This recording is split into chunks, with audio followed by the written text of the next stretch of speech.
Selamat datang kembali di sesi eksplorasi khusus untuk Anda. Hari ini kita mau kupas tuntas bab 8 dari buku Words That Change Minds. Iya, bab yang menarik banget ini. Betul, intinya soal faktor keputusan. Jadi gimana Anda, dan ya orang lain juga, bereaksi sama perubahan. Dan ini penting banget loh, buat komunikasi, buat pengaruh, buat memahami tim kerja, atau bahkan ya buat kenal diri sendiri lebih dalam. Setuju, sumber kita jelas ya, bab 8 buku itu.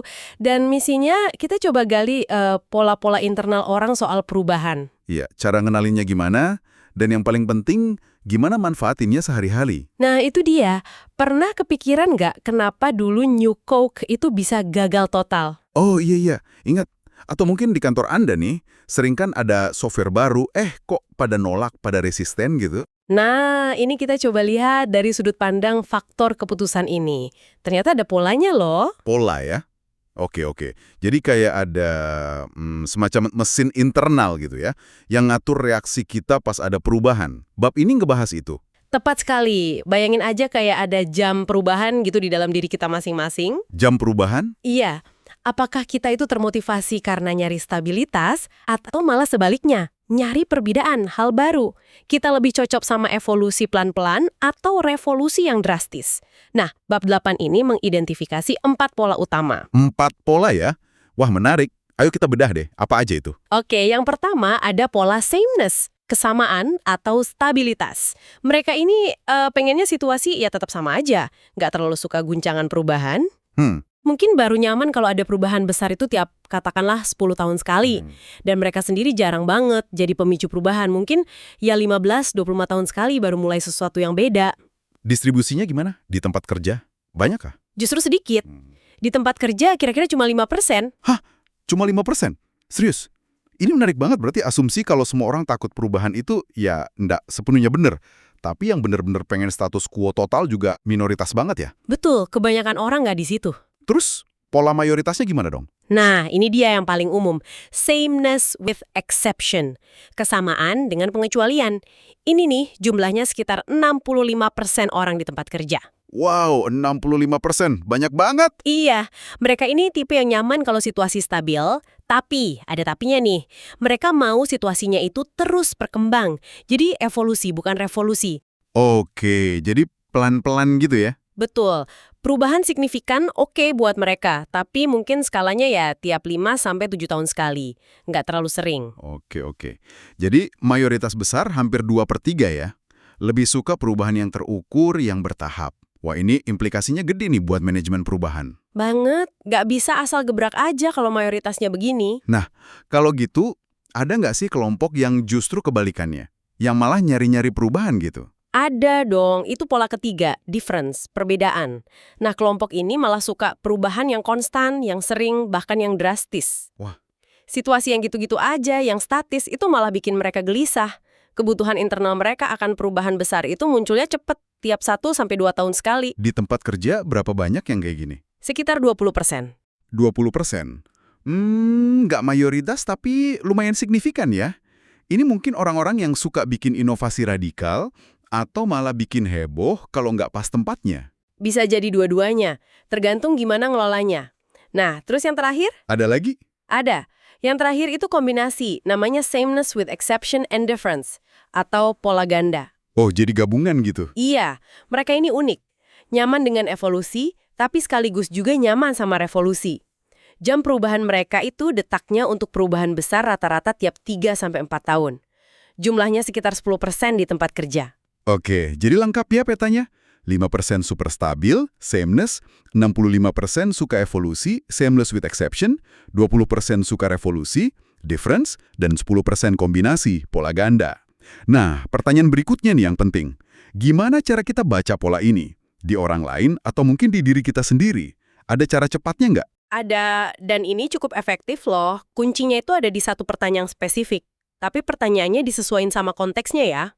Contohnya gimana? Misalnya nih, Anda tanya ke rekan kerja, apa sih hubungan antara kerjaan kamu tahun ini sama tahun lalu? Kenapa harus nanya hubungan? Kenapa nggak misalnya perbedaan atau perkembangan? Nah, ini intinya. Kata hubungan itu kan netral ya. Dia menyiratkan adanya keterkaitan atau kesamaan. Jadi respon spontan orang pas ditanya hubungan itu cenderung mengungkapin pola bawaan dia ngelihat perubahan versus stabilitas. Oh, gitu ya logikanya. Oke, terus gimana kita nerjemahin jawabannya? Gampang, orang sameness itu jawabannya bakal langsung fokus ke apa yang nggak berubah. Contohnya? Misalnya dia jawab, sama persis kok, masih ngerjain laporan yang itu-itu juga. Udah titik, fokusnya ke kontinuitas, nggak ada embel-embel lain. Oke, kalau yang mayoritas tadi, yang sameness with exception, Nah, mereka ini bakal ngebandingin, nonjolin evolusinya. Jawabannya mungkin kayak, ya masih mirip sih kerjaannya, tapi sekarang tanggung jawabnya lebih banyak. Atau secara umum sama, tapi ada peningkatan di bagian ini. oh jadi ada kata kunci perbandingan ya, kayak lebih meningkat, berkembang, sama kecuali. Betul sekali, ada unsur perbandingannya. Nah, beda lagi sama si pencari difference. Gimana tuh kalau mereka yang ditanya hubungan? Mereka mungkin malah agak bingung ditanya hubungan. Jawabannya bakal langsung jedar, nunjukin perbedaan total. Misalnya, Wah, beda banget. Tahun lalu kan saya di tim A, sekarang di tim B. Proyeknya juga baru semua. Atau semuanya berubah total. Sekarang saya fokus ke klien luar negeri. Kata kuncinya jelas banget. Baru, beda, berubah total. Transformasi. oke, kebayang. Terus yang terakhir, yang pola ganda. Nah, jawaban mereka bakal nyampur. Ada elemen evolusi, ada elemen revolusi. Mungkin kayak gini, wah tahun ini ada perubahan besar sih di struktur tim, tapi di sisi lain skill saya juga berkembang pesat dibanding tahun lalu. Ada barunya, ada lebih baik atau berkembangnya juga. Nah, tapi penting juga nih, kayak yang disebut di buku, pola ini kan bisa beda-beda tergantung konteks ya, nggak kaku kan? Betul banget, ini poin krusial. Konteks itu kunci. Jadi mungkin aja, saya di kerjaan polanya sameness with exception. Tapi kalau lagi ngerencanain liburan, maunya difference terus. Tempat baru, pengalaman baru gitu. Sangat mungkin. Bisa jadi di kerjaan Anda cari stabilitas plus perkembangan, tapi pas liburan maunya yang benar-benar baru dan beda. Atau sebaliknya. Makanya identifikasi ini perlu disesuaikan sama konteks yang lagi dibicarakan. Ada cara buat konfirmasi nggak, biar lebih yakin gitu? Ada. Bisa tanya pertanyaan lanjutan. Misalnya, habis dia jawab soal hubungan kerjaan tahun ini dan tahun lalu, Anda bisa tanya, kalau boleh tahu, seberapa sering sih rata-rata tanggung jawab utama Anda di kerjaan itu berubah? Jawabannya seringkali cocok loh sama rentang waktu jam perubahan tiap pola tadi. Wah, oke. Bener-bener bisa dipetakan ya. Nah, sekarang masuk ke bagian paling praktis nih. Udah bisa ngenalin polanya, terus gimana kita manfaatin pengetahuan ini? Buku ini kan ngomongin soal influencing language. Gimana caranya kita bisa ngomong pakai bahasa mereka? Prinsipnya sebenarnya simple tapi dampaknya kuat. Kita usahakan pakai kata-kata yang nadanya sama, yang ngeklik sama pola internal lawan bicara kita. Biar nyambung gitu ya. Iya, biar nyambung, biar bangun report, dan ujung-ujungnya pesan kita lebih gampang diterima. Nah, untuk orang sameness, coba deh pakai kata-kata kayak sama seperti biasa, menjaga, mempertahankan, konsisten, stabil, tidak berubah. Oke. Terus untuk yang mayoritas, yang sameness with exception, berarti pakai bahasa evolusi ya? Persis. Gunakan kata-kata seperti meningkatkan, mengembangkan, lebih baik, perbaikan, kemajuan, upgrade, sedikit penyesuaian, langkah berikutnya penyempurnaan. Sip. Kalau buat para pencari kebaruan, yang polanya difference? Nah, ini paling gampang ditebak. Kata kuncinya ya jelas, baru, berbeda total, unik, revolusioner, alternatif, peluang, ganti, ciptakan, terobosan. Dan buat yang pola ganda tadi, yang fleksibel. Ya, tinggal dikombinasikan aja bahasanya. Misalnya, pendekatan baru untuk meningkatkan hasil, atau perubahan signifikan sekaligus ada perbaikan bertahap, atau ini benar-benar baru dan hasilnya jauh lebih baik. Intinya kita coba nyamain frekuensi linguistiknya ya, biar pesannya nggak mental. Betul. Saya yakin Anda juga pernah ngerasain kan, entah pas nyampain pesan atau nerima pesan, kadang rasanya klik banget, kadang rasanya kok susah banget masuknya.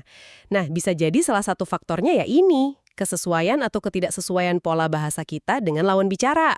Dan ini nggak cuma soal mempengaruhi orang lain keluar ya, tapi juga bisa buat diri sendiri. Gimana kalau kita paham pola pribadi kita? Itu bisa bantu apa? Buku ini ada contoh bagus soalnya. Iya, contoh penulisnya sendiri ya. Dia sadar polanya difference kuat, jadi pas dorongan buat berubah itu dateng, misalnya pengen pindah rumah, dia belajar yalurinnya. Gimana caranya? Alih-alih beneran pindah rumah, yang mana bisa jadi disruptif kan? Dia malah ngelakuin renovasi besar-besaran di rumahnya. Jadi kebutuhan akan perbedaannya tetap terpenuhi, tapi nggak harus pindah. Cerdas kan? Iya juga ya. Jadi dikelola gitu ya dorongannya. Ada contoh lain nggak? Ada, temennya penulis. Polanya itu options, jadi suka banyak pilihan ditambah difference. Nah, dia ini kesulitan banget nyelesain S3-nya. Gampang bosen. Terus gimana solusinya? Apa dia dipaksa jadi sameness? Justru nggak. Solusinya bukan maksa diri jadi orang lain, tapi malah ngerancang disertasinya biar selalu ada elemen difference baru yang bisa dieksplorasi di dalamnya. Jadi dia tetap bisa main-main sama hal baru dalam kerangka disertasinya. Dan akhirnya berhasil. Wah, ini menarik banget. Jadi bukan melawan pola diri, tapi justru menghormati dan memanfaatkannya ya? Tepat. Coba deh Anda sekarang refleksi sejenak. Di kerjaan, pas liburan, atau mungkin dalam hubungan, pola mana sih yang rasanya paling dominan buat Anda? Memahaminya, itu bisa jadi kunci buat ngelola energi, ngelola ekspektasi diri, dan bikin pilihan yang lebih gue banget. Oke. Sangat relevan buat pengembangan diri. Nah, sekarang kita tarik lagi ke dunia kerja ya. Salah satu aplikasi yang paling kelihatan banget kan pasti di rekrutmen. Gimana kita bisa pakai pemahaman pola ini pas lagi nyari orang? Logikanya sederhana sih. Kita coba cocokkan pola si kandidat sama tuntutan pekerjaannya nanti. Maksudnya gimana tuh? Ya kita lihat dulu, posisi yang lagi dibuka ini butuhnya orang yang kayak gimana. Apakah butuh orang yang bisa jaga stabilitas, jaga standar operasional, sameness, atau butuh orang yang bisa melakukan pengembangan bertahap, ningkatin sistem yang udah ada, sameness with exception? Atau malah butuh pendobrak? Nah, atau justru butuh orang yang bisa bikin revolusi, bikin perubahan besar, difference. Mencocokkan pola kandidat sama kebutuhan peran ini bisa banget ngurangin potensi gesekan di kemudian hari dan ningkatin kemungkinan dia sukses di posisi itu. Bahkan katanya bisa buat prediksi perilaku ya. Kayak contoh kepala sekolah di buku itu yang pindah tugas sampai 17 kali dalam 30 tahun. Itu pasti polanya difference banget ya. Bisa jadi, apalagi kalau pola difference-nya itu digabung sama pola lain kayak proaktif, yang suka cepat bertindak sama options, yang suka banyak cara. Wah, orang kayak gitu cenderung bakal menciptakan perubahan signifikan dimanapun dia ditempatkan. Ini berlaku juga buat cara kita nulis iklan lowongan kerja dong ya? Tentu, kalau mau narik orang yang stabil, ya pakai kata-kata kunci kayak mempertahankan, konsistensi, menjaga kualitas. Kalau butuh inovator, ya pakai kata-kata kayak menciptakan, transformasi, tantangan baru, lingkungan dinamis. Pantesan ya ada tren kayak startup gitu cenderung narik orang-orang difference, sementara institusi yang lebih mapan, kayak mungkin sekolah negeri atau BUMN, lebih banyak dihuni pola sameness atau sameness with exception. Masuk akal banget. Dan ini juga bisa ngejelasin kenapa implementasi perubahan yang radikal, kayak ganti kurikulum total gitu, sering banget dapat tantangan besar di sistem yang udah mapan. Kultur internalnya mungkin lebih ke arah stabilitas dan evolusi. Betul. Nah, ini nyambung lagi nih ke manajemen orang. Udah dapat orangnya, terus gimana kita motivasi dan kelola tim yang isinya campuran berbagai pola ini? Ini kan tantangan sehari-hari banget buat para leader. Iya, ini seninya memimpin tim yang beragam. Ada tips praktisnya nggak buat masing-masing pola? Gimana cara ngadepinnya? Oke, coba kita urai ya. Buat anggota tim yang polanya sameness, kuncinya kasih kejelasan, tugas yang relatif stabil, dan selalu tekankan kontinuitas.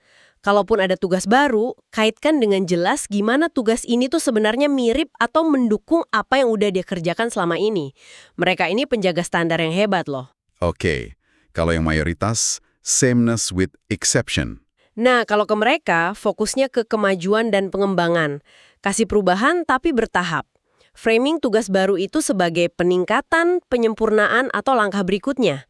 Sebisa mungkin hindari perubahan yang mendadak dan besar tanpa persiapan matang, karena itu sumber stres utama buat mereka. Terus gimana menjinakkan si difference biar tetap produktif tapi nggak cepat bosen dan malah bikin onar? Mungkin bukan dijinakkan ya, tapi disalurkan. Kasih mereka tantangan baru secara berkala. Kasih proyek yang butuh pemikiran out of the box. Kasih kesempatan buat merintis sesuatu yang benar-benar beda. Rutinitas itu musuh besar mereka. Dan yang pola ganda, Nah, buat mereka, kuncinya di keseimbangan. Kasih campuran antara tugas rutin yang perlu ditingkatkan, evolusi, sama proyek baru yang menantang, revolusi. Pas ngobrol sama mereka, pakai bahasa campuran juga. Kadang pakai kata peningkatan, kadang pakai kata terobosan baru. Oke, kebayang ya? Pemahaman ini jadi krusial banget pas kita mau mengelola perubahan organisasi. Di buku ada studi kasus klasik soal ini kan, implementasi word processor pertama kali buat gantiin mesin tik di bagian typing pool. Ini contoh yang ngena banget sih. Gara-gara nggak cocok polanya.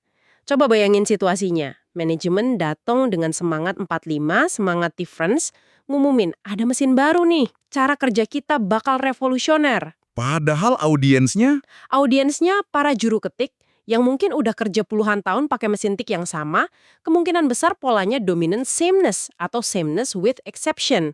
Plus, kemungkinan besar polanya juga procedures, butuh langkah kerja yang jelas dan terstruktur. hasilnya bisa ditebak ya.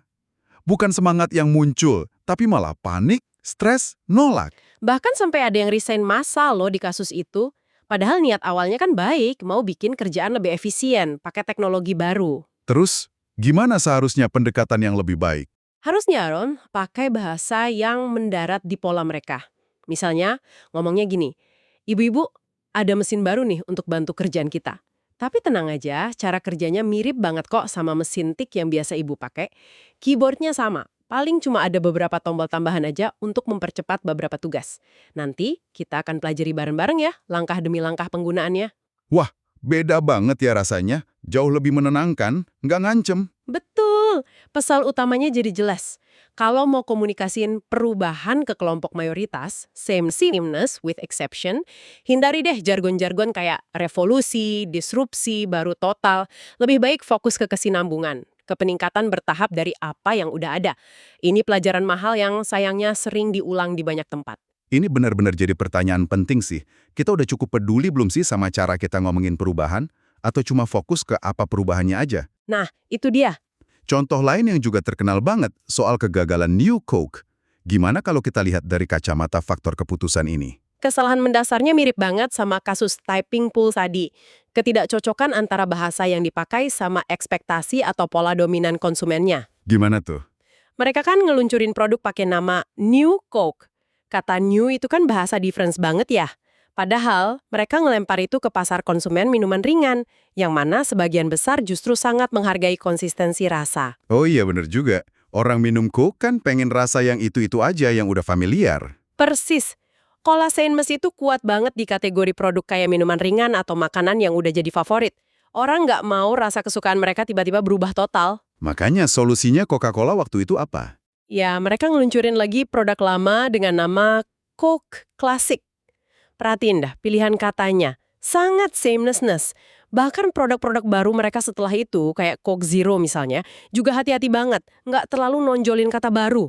Ini pelajaran penting buat teman-teman di pemasaran nih. Kenali dulu pola dominan konsumen Anda di kategori produk itu sebelum nentuin strategi komunikasi. Oke. Satu lagi nih area konflik yang juga sering banget kejadian. Soal teknologi dan software di perusahaan.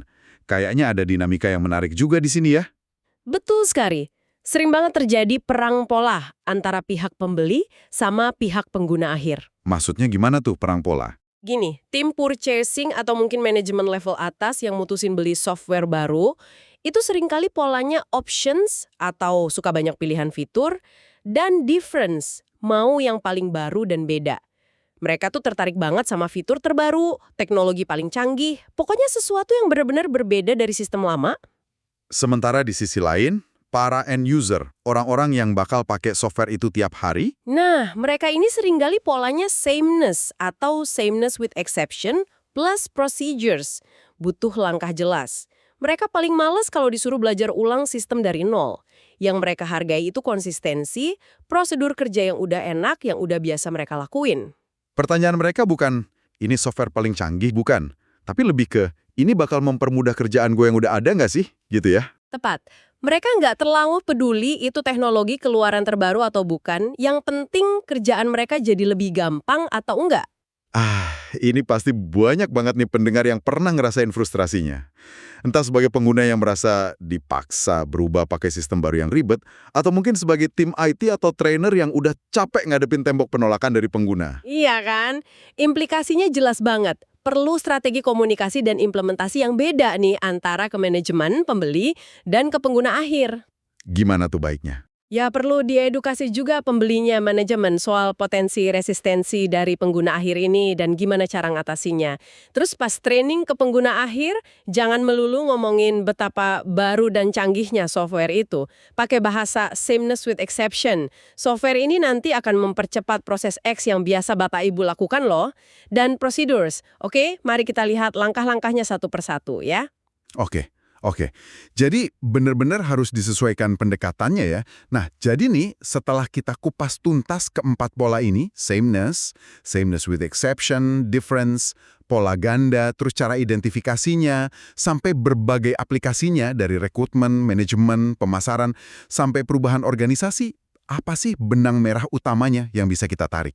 Benang merahnya menurut saya adalah soal kesadaran. Kesadaran bahwa setiap orang itu memproses dan merespon perubahan dengan ritme internal yang beda-beda. Nggak bisa disamaratakan. Mengenali pola-pola ini, sameness with exception, difference, dan pola ganda itu ngasih kita semacam kacamata baru. Alat yang luar biasa ampuh buat apa? Ya buat komunikasi lebih efektif, buat mempengaruhi orang secara positif, buat rekrut orang yang lebih pas, buat kelola tim lebih bijak, dan ujung-ujungnya buat navigasi perubahan jadi lebih mulus. Baik perubahan di dalam diri kita sendiri, maupun pas kita interaksi sama orang lain ya. Betul sekali. Tepat, jadi intinya setiap orang punya jam perubahannya masing-masing. Dan memahami jam itu baik di diri kita maupun di orang lain, itu bukan soal manipulasi ya, tapi lebih ke gimana kita bisa bangun jembatan pemahaman. Biar bisa ngurangin gesekan-gesekan yang nggak perlu. Coba deh, mulai sekarang, Anda lebih perhatikan dan dengarkan baik-baik gimana sih respons orang di sekitar Anda kalau lagi ngobrolin topik perubahan. Menarik loh pasti, nemuin polanya. Nah, sebagai penutup nih, mungkin ada satu hal yang bisa jadi bahan renungan buat Anda di rumah atau dimanapun Anda mendengarkan ini.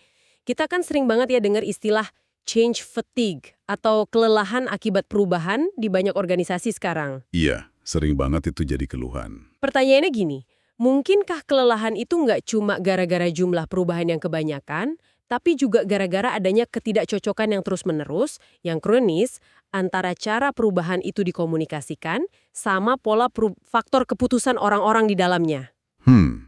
Menarik itu. Jadi, mungkinkah menyesuaikan bahasa perubahan itu sama pentingnya, atau bahkan lebih penting, daripada sekedar mengelola perubahan itu sendiri secara teknis? Wah, pertanyaan yang dalam banget itu buat kita pikirkan bersama. Oke deh, terima kasih banyak sudah menyimak eksplorasi mendalam kita kali ini. Terima kasih juga. Sampai jumpa lagi di sesi berikutnya.